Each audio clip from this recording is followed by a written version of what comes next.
Welcome to study time. Complete the given diagram by identifying the features of 18th century French society. French society 18ാം നൂറ്റാണ്ടിലെ French സൊസൈറ്റിയുടെ ഫീച്ചറുകൾ identify ചെയ്ത് എഴുതാനാണ് പറഞ്ഞിരിക്കുന്നത്. Page number 33 ആണ്. King, divine right ഒന്ന് കൊടുത്തിട്ടുണ്ട്. കിങ്ങിൻ്റെ ഫീച്ചർ, കിങ്ഷിപ്പിൻ്റെ ഫീച്ചർ ഒന്ന് ഡിവൈൻ റൈറ്റ്, രാജാധികാരം ദൈവദത്തമാണ്. മറ്റൊന്ന് നമുക്ക് ഏത് പറയാം? Despotic regime. ഏതാണ്?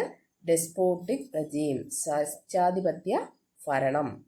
നെക്സ്റ്റ് ക്ലർജി, രാജാവ് കഴിഞ്ഞാൽ അടുത്ത് വരുന്നത് ക്ലർജിയാണ്. അപ്പോൾ ഏതാണ് എഴുതേണ്ടത്? Exempted from all taxes, levied tax called tithe from peasants. ക്ലർജിയിലെ ആദ്യത്തെ point exempted from all taxes, എല്ലാ ടാക്സുകളിൽ നിന്നും അവർ ഒഴിവാക്കപ്പെട്ടിരുന്നു. കൂടാതെ ലെവീഡ് എന്ന് പറഞ്ഞാൽ ചുമത്തിയിരുന്നു. Tax called tithe from peasants, പെസൻസിൽ നിന്നും തിദേ എന്ന് പറയുന്ന ടാക്സ് അവർ ചുമത്തി കളക്ട് ചെയ്തിരുന്നു. Next nobles, they owned high position in army and ministry. മിനിസ്ട്രിയിലും ആർമിയിലും ഹൈ പൊസിഷൻ വഹിച്ചിരുന്ന ആളുകളാണ് നോബിൾസ്. അവർ ലാൻഡ് ഓണേഴ്സും കൂടി ആയിരുന്നു. They were also land owners. Next middle class and commons. കോമൺസിനെ പറയുന്നത് എന്തൊക്കെയാ? The lowest class in the society. സൊസൈറ്റിയിലെ, സമൂഹത്തിലെ ഏറ്റവും താഴ്ന്ന വിഭാഗക്കാരായിരുന്നു commons. They all types of taxes, അവർ എല്ലാ തരം ടാക്സിലും ഉൾപ്പെട്ടിരുന്നു. Middle class, they achieved economic progress. They also included lawyers, bankers,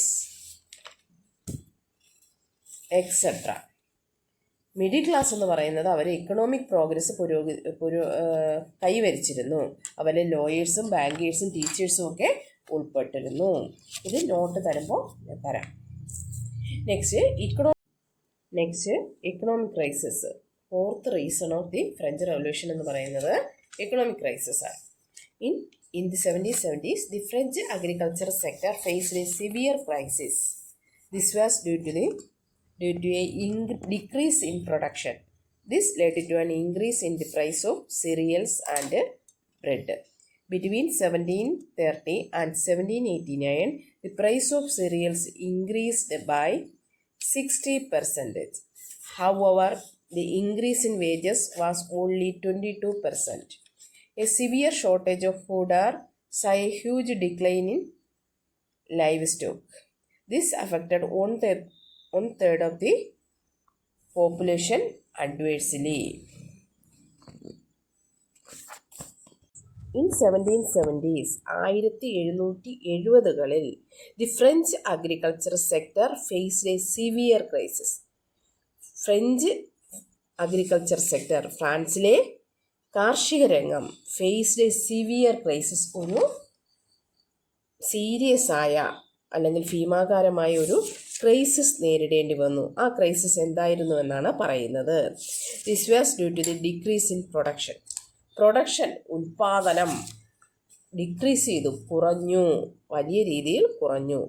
ഇത് ഏതിനെയൊക്കെ അഫക്റ്റ് ചെയ്തു? This led to an increase in the price of cereals and bread.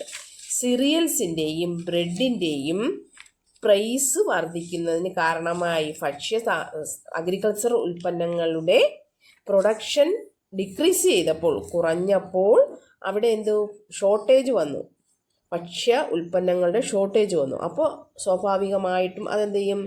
Price increase ചെയ്യുന്നതിന് കാരണമായി. മെയിനായിട്ട് സിറിയൽസും ബ്രെഡിൻ്റെയും വില ഉയരുന്നതിന് കാരണമായി. ബിറ്റ്വീൻ 1730 1730 ആൻഡ് 1789 1789 ഇടയിൽ the price of cereals increased by 60%.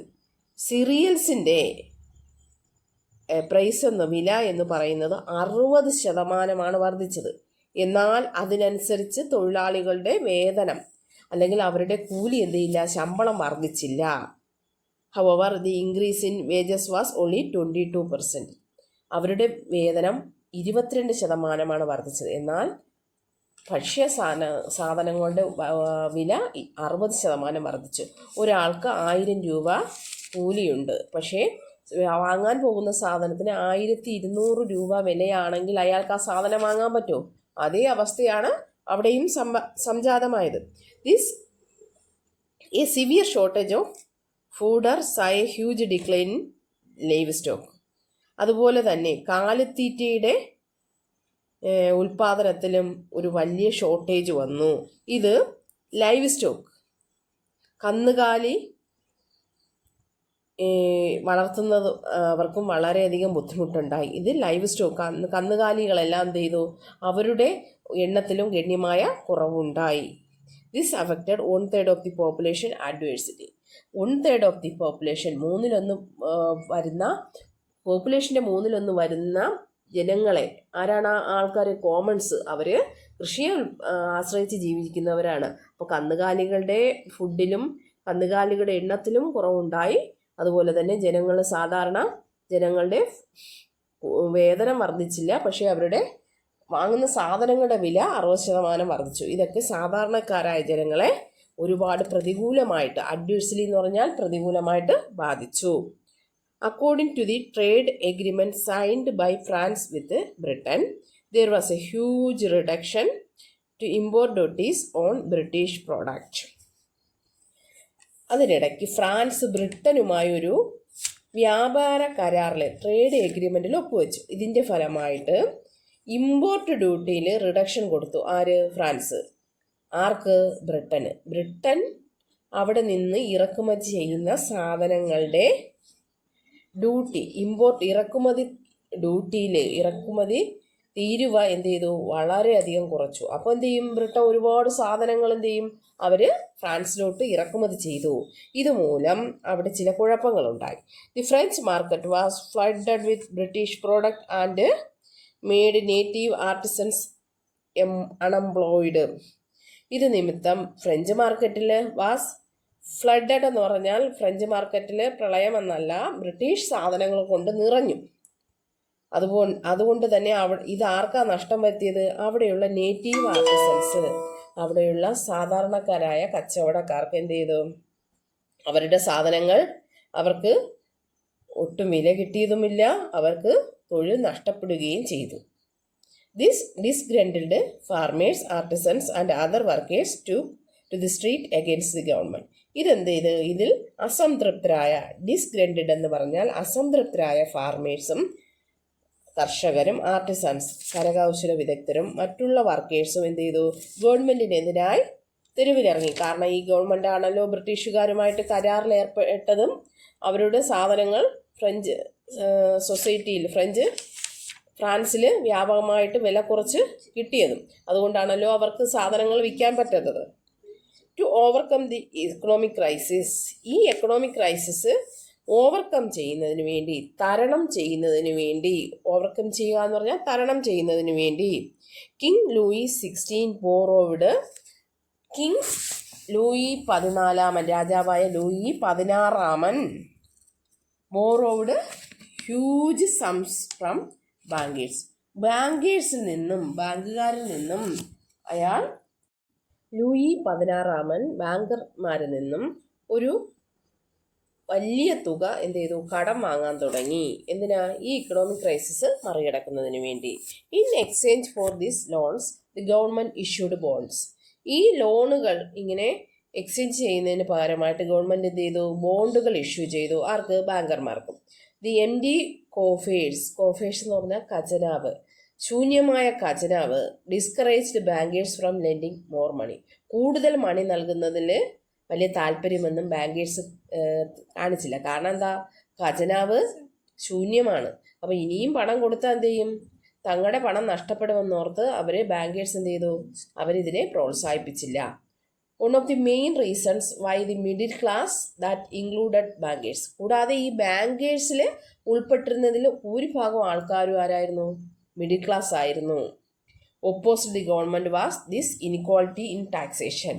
ഈ ടാക്സേഷനിലുള്ള ഇനിക്വാളിറ്റി ആയിരുന്നു ഈ ബാങ്കർമാരിൽ ഉൾപ്പെട്ട മിഡിൽ ക്ലാസ് ഗവൺമെൻറ്റിനെ എതിർക്കാനുള്ള മെയിൻ കാരണം. The demanded that rules of taxation should be made equal among all citizens. എല്ലാ പൗരന്മാർക്കും, എല്ലാ സിറ്റിസൺസിനും ഒരേപോലെ ടാക്സേഷൻ്റെ നിയമം ഒരേപോലെ ആക്കണമെന്ന് മിഡിൽ ക്ലാസ് ഡിമാൻഡ് ചെയ്തു. അപ്പോൾ മിഡിൽ ക്ലാസിൻ്റെ പങ്കാണ് ഇവിടെ പറയുന്നത്. ഇക്കണോമിക് ക്രൈസിസ് ആണ്. സാമ്പത്തിക രംഗത്തെ കാര്യങ്ങൾ എങ്ങനെയാണ് ഫ്രഞ്ച് റവല്യൂഷനിലേക്ക് നയിച്ചതെന്ന്. ഇനി ഇൻഫ്ലുവൻസ് ഓഫ് ഫ്രഞ്ച് തിങ്കേഴ്സ് വളരെ പ്രധാനപ്പെട്ട ഒരു ഭാഗമാണ്. ഫ്രഞ്ച് റവല്യൂഷനിൽ ഇങ്ങനെ സ്വാധീനിച്ച 3 തിങ്കർമാരുണ്ട്. പ്രധാനമായിട്ടും എല്ലാ പരീക്ഷയ്ക്കും ചോദിക്കുന്നതാണ് Voltaire, Rousseau, Montesquieu. The French philosophers and their ideas convinced the people to the situation they were facing and inspired them to react against injustice. Let us get to know some of the thinkers who influenced the French people in this manner. French ഫിലോസഫേഴ്സും അവരുടെ ഐഡിയാസും എങ്ങനെയാണ് French റവല്യൂഷനെ സ്വാധീനിച്ചതെന്ന് നമുക്ക് നോക്കാം. ആദ്യത്തെ ആൾ വോൾട്ടയർ ആണ്. Voltaire who was Voltaire? Voltaire was a philosopher, historian, satirist and a philanthropist.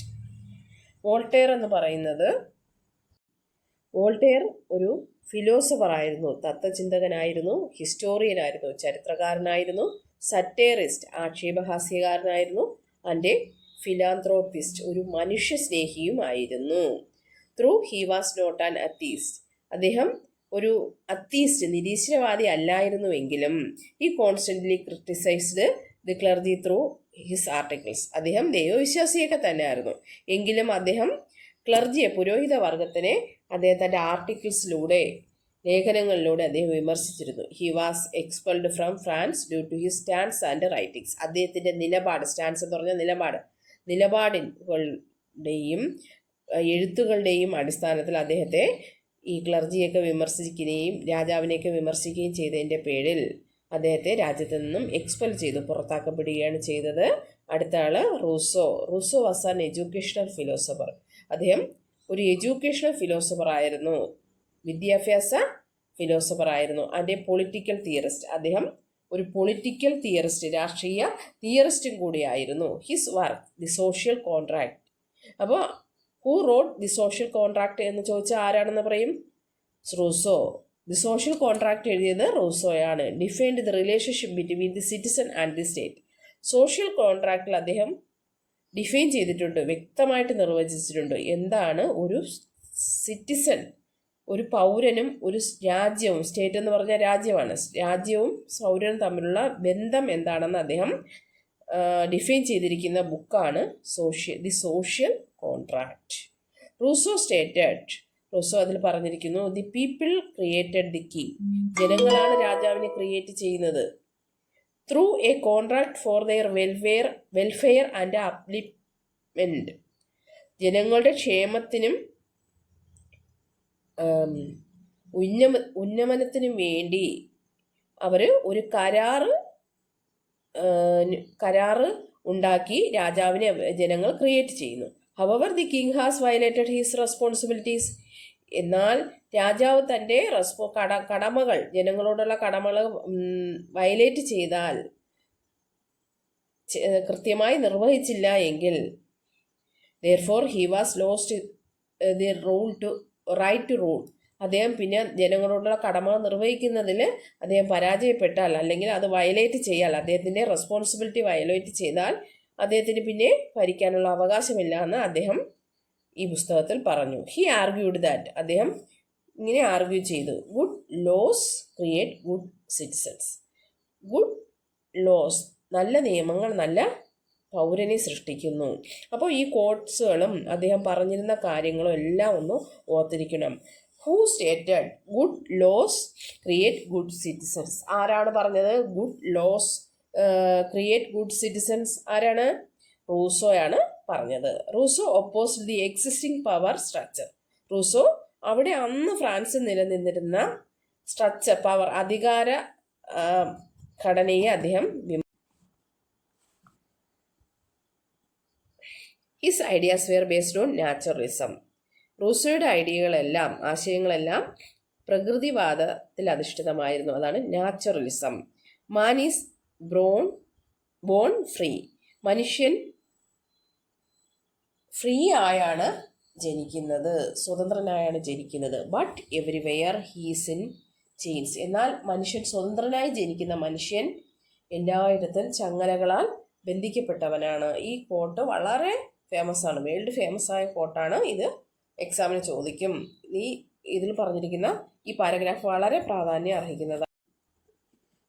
ഇത്തരത്തിൽ റൂസോയുടെ വർക്കുകൾ ഫ്രഞ്ച് റവല്യൂഷന് ഇൻസ്പയർ ആയി. ഇനി എക്സാമിന് ചോദിക്കും, how Rousseau's works inspired French revolution. എങ്ങനെയാണ് റൂസോയുടെ വർക്കുകൾ ഫ്രഞ്ച് റവല്യൂഷനെ ഇൻസ്പയർ ചെയ്തതെന്ന് വെച്ചാൽ ഈ പാരഗ്രാഫ് എഴുതി വെച്ചാൽ മാത്രം മതി. ഇതിലെല്ലാ പോയിന്റും ഉണ്ട്.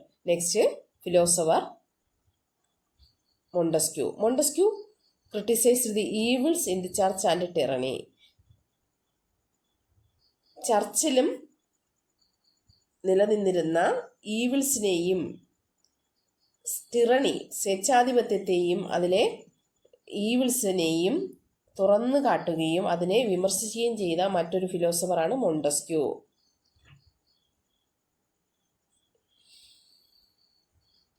Tyranny of the state. Montesquieu criticized the evils of the church and the tyranny of the state. Montesquieu ചർച്ചിലെ ഈവിൾസിനെ ക്രിട്ടിസൈസ് ചെയ്യുകയും സ്റ്റേറ്റിൻ്റെ സ്വേച്ഛാധിപത്യത്തെ വിമർശിക്കുകയും ചെയ്തു. He advocated limited monarchy and proposed the powers of the government. He divided into 3 branches, the legislative, executive and judicial. അദ്ദേഹം limited monarchy എന്ന് പറയുന്ന ഒരു ആശയത്തെയാണ് പ്രൊപ്പോസ് ചെയ്തത്. അപ്പോൾ ചോദിക്കും, which philosopher advocated limited monarchy? ഏത് ഫ്രഞ്ച് ഫിലോസഫറാണ് ലിമിറ്റഡ് മൊണാർക്കിയെ പ്രൊപ്പോസ് ചെയ്തത്? ആരാണ്? Montesquieu. The powers of the government be divided into 3 branches. ഈ മോണ്ടസ്ക്യൂ ലിമിറ്റഡ് മൊണാർക്കി, രാജാവിൻ്റെ അധികാരങ്ങൾ ലിമിറ്റ് ചെയ്തു, നിയന്ത്രിക്കപ്പെട്ട രാജാധികാരം എന്നുള്ളൊരാശയം ലോകത്തിന് നൽകിയത് മോണ്ടസ്ക്യൂ ആണ്.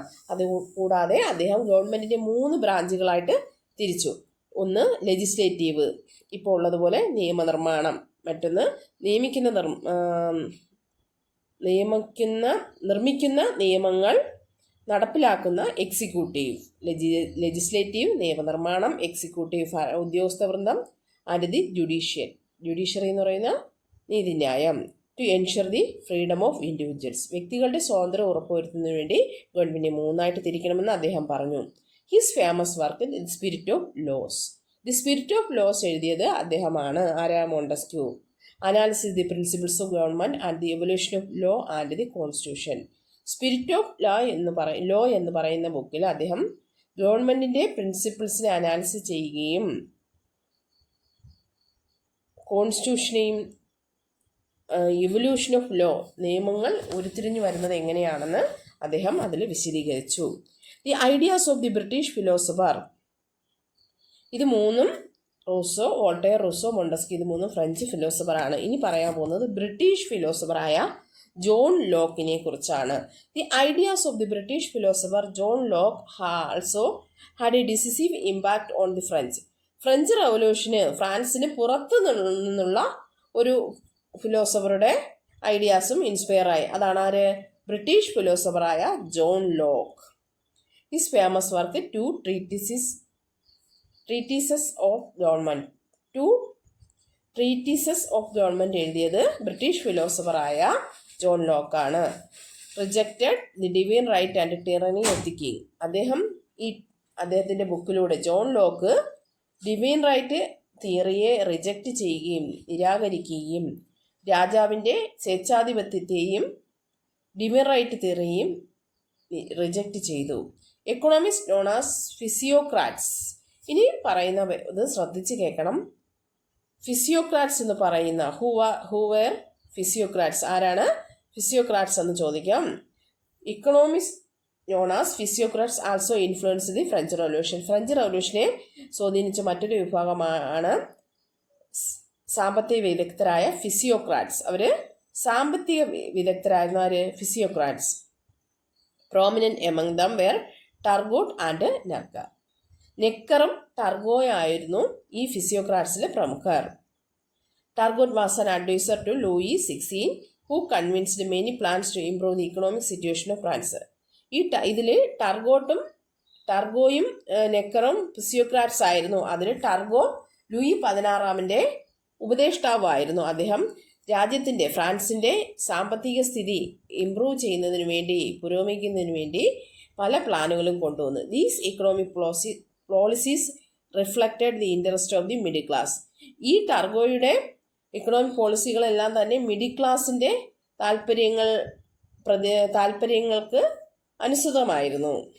Encouragement of the agriculture and free trade of food items were important among dum.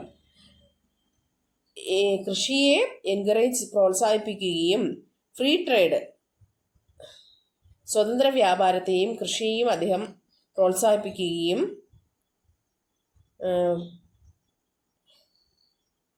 Free trade of food ഐറ്റംസിൻ്റെ free trade അദ്ദേഹം പ്രോത്സാഹിപ്പിക്കുകയും ചെയ്തു. ഇതൊക്കെ അദ്ദേഹത്തിൻ്റെ പ്രധാന ആശയങ്ങളായിരുന്നു. These reforms improved the financial situation of France to some extends.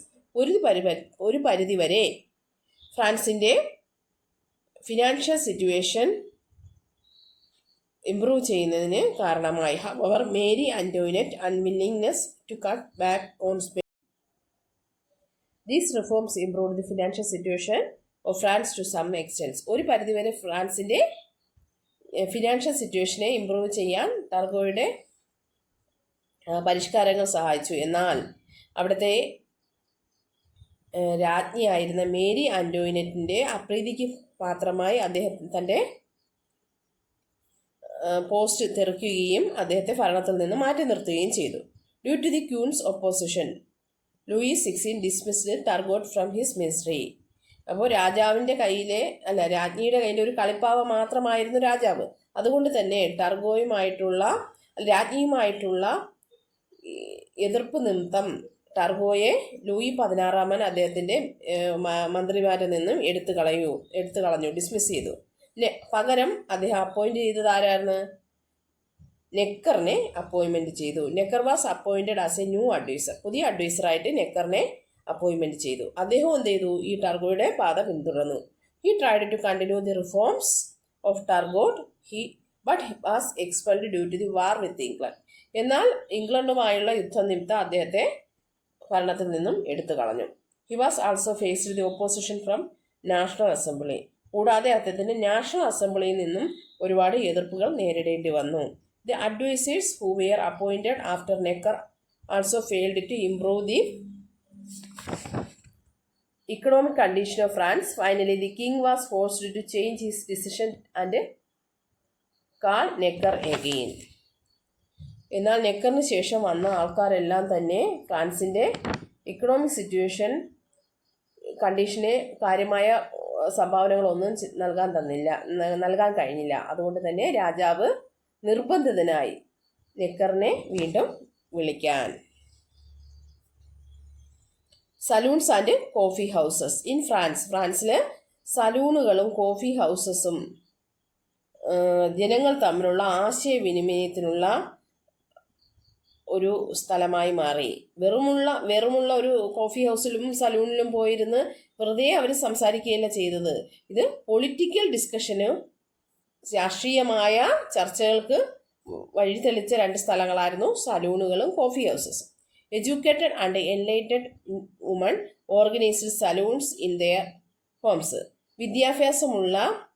വിദ്യാഭ്യാസമുള്ള സ്ത്രീകൾ അവരുടെ വീട്ടിൽ തന്നെ സലൂണുകൾ തുടങ്ങുകയും ചെയ്തു. In these saloons they discussed the ideas of philosophers, writers, thinkers and social reforms. ഈ സലൂണിൽ അവർ ചർച്ച ചെയ്യുന്നത് എന്താണ്? ഫിലോസഫർമാരുടെയും എഴുത്തുകാരുടെയും ചിന്തകന്മാരുടെയും സോഷ്യൽ റിഫോമേഴ്സ് അവരുടെയൊക്കെ ആശയങ്ങളാണ് അവർ ഡിസ്കസ് ചെയ്തത്. These discussion inspired revolutionary ideas. ഈ ചർച്ചകൾ വിപ്ലവകരമായ ഐഡിയകൾക്ക് ഇൻസ്പയറായി, പ്രചോദനമായി. Similarly coffee houses became popular centres where ordinary citizens, journalist and others held discussions regularly. Hence they planned to revolutionary activities and criticized despotism. ഈ കോഫി ഹൗസുകളിൽ സാധാരണ ജനങ്ങളും ജേർണലിസ്റ്റുകളും മറ്റുള്ള ആൾക്കാരുമൊക്കെ സ്ഥിരമായിട്ട് എന്ത് ചെയ്തു? ഡിസ്കഷൻ നടത്തുകയും അവർ ഒരു വിപ്ലവം പരമായ ആക്ടിവിറ്റികൾക്ക് തുടക്കം കുറിക്കുകയും അവർ ഡെസ്പോട്ടിസത്തെ, സ്വേച്ഛാധിപത്യത്തെ അല്ലെങ്കിൽ ഏകാധിപത്യത്തെ അവർ വിമർശിക്കുകയും ചെയ്തു. ഇത്രയും കൊണ്ട് ഇന്നത്തെ ക്ലാസ് കഴിഞ്ഞു. നമ്മൾ ഒരുപാട് ബാക്കിലാണ്. കുറച്ച് ദിവസം ക്ലാസ് ഇട്ടില്ലായിരുന്നു. ഇനി റെഗുലറായിട്ട് ക്ലാസ് ഇടുന്നതാണ്. എത്രയും പെട്ടെന്ന് എക്സാമിന് മുമ്പ് പോർഷൻ തീർത്ത് തരും.